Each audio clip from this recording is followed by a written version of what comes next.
Ani's sacred grove was desecrated just to destroy a beautiful young woman named Nwamma. Watch what Amadioha, the god of thunder, did. Long ago, in the mystical lands of Igboland, where the gods and mortals coexisted in a fragile yet fascinating balance, there existed a powerful deity named Amadioha. As the god of thunder, lightning, and justice, his wrath struck terror into the hearts of evildoers, while his fairness brought peace and love to the virtuous. Amadioha's glowing white ram, the only physical manifestation of his presence, roamed the sacred groves as a reminder of his unyielding judgment. In a serene village called Ozuzu, surrounded by lush forests and crystal clear rivers, lived a young woman named Nwamma. Her father, Ekene, was a renowned carver whose works were so revered that they adorned the shrines of Ani, the earth goddess, and even Amadioha himself. Nwamma inherited her father's skill, creating carvings that seemed to breathe life. Her humility and kindness made her beloved in the village, but her virtues could not protect her from hidden enemies. The village priestess, Nkiru, was a powerful figure in Ozuzu. Appointed by the gods, she wielded great influence, with her every word considered divine. However, over the years, her authority had been questioned. Her prophecies often failed, and her perceived favoritism in resolving disputes bred quiet discontent. Meanwhile, Nwamma's growing popularity among the villagers threatened Nkiru's fragile grip on power. It wasn't just Nwamma's beauty or artistry that made her a target. It was her connection to the gods. Nwamma's sculptures often elicited awe, as if the gods themselves had guided her hands. One evening, after the completion of a new statue of Ani, an elder, Mazi Okeke, commented, "Nwamma's work radiates such divine energy that it surpasses even the priestess's rituals." Nkiru overheard the remark, and her heart burned with envy. Was her place as Ani's mouthpiece being overshadowed now by a mere carver? Would the villagers one day seek Nwamma's counsel instead of hers? These thoughts festered, planting the seeds of her betrayal. Nkiru decided that Nwamma had to be removed. She devised a cunning plan to frame her as a thief and desecrator of Ani's sacred grove. The priestess knew that the villagers revered Ani as much as they feared Amadioha. Accusations against the earth goddess would not only tarnish Nwamma's reputation, but also ensure her punishment would be severe. One dark night, Nkiru crept into the grove, clutching a sack containing a golden offering, a bowl encrusted with intricate carvings gifted to Ani by a neighboring village. She buried it in Nwamma's hut under the cover of darkness. By morning, everything was set for her accusation.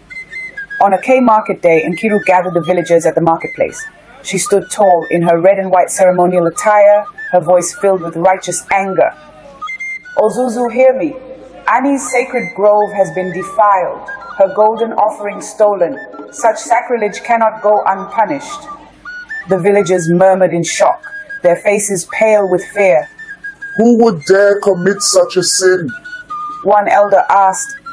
Nkiru turned her gaze to Nwamma, who stood frozen in confusion. "It is her!" she bellowed, pointing a finger. "Nwamma, the carver's daughter. Her hands, skilled as they are, have stolen from Ani." Nwamma stepped forward, trembling. "This is a lie.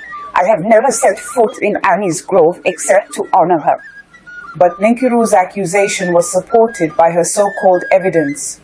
Two men from the priestess's household stepped forward with the golden offering in hand, claiming to have found it buried in Nwamma's hut. The crowd gasped. "Is this not the offering from Ani's altar?" Nkiru demanded, holding the bowl high. The villagers nodded, their fear turning to anger. Nwamma fell to her knees, tears streaming down her face. "I am innocent. I swear it by the gods." The elders convened under the ancient Iroko tree, their faces grim.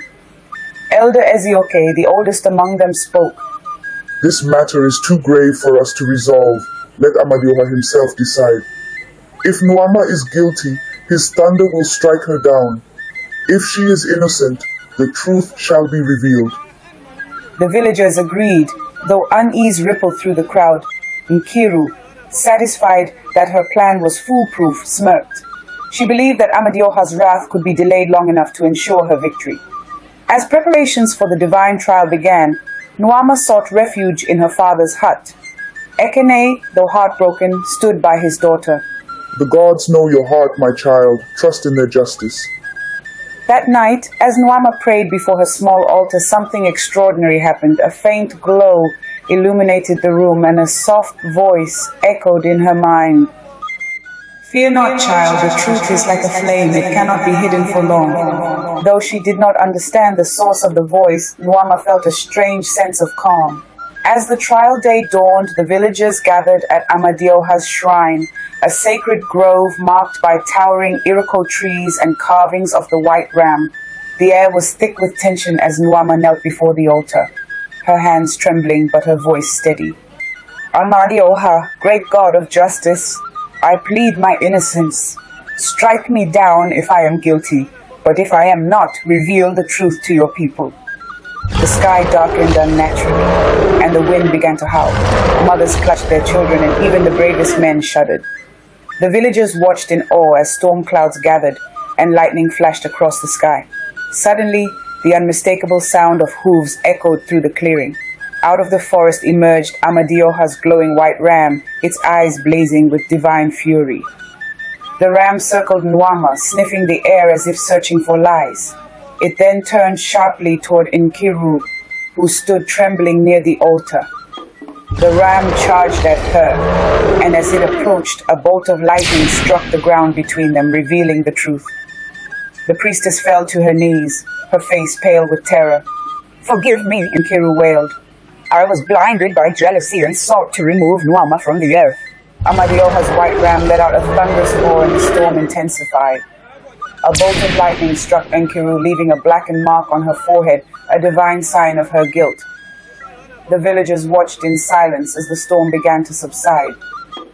Elder Ezioke stepped forward, his voice trembling. The great Amadioha has spoken. Nwamma is innocent, and Nkiru's treachery has been revealed. The priestess was banished from the village, her name forever cursed.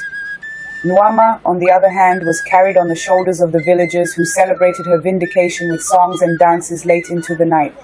Grateful for her deliverance, Nwamma dedicated her life to honoring the gods. She carved a magnificent statue of Amadioha depicting the white ram with lightning in its eyes and placed it in the village square as a reminder of the gods' justice. The elders decreed that a new Mbari house, a house of sacred art, be constructed to honor both Amadioha and Ani. Nwamma led the work, creating intricate carvings that told the story of her ordeal, inspiring generations to come. As for the villagers, they learned a valuable lesson that day. The gods see all, and justice, though sometimes delayed, is inevitable. And also live with honesty and kindness, for they knew that Amadioha was always watching.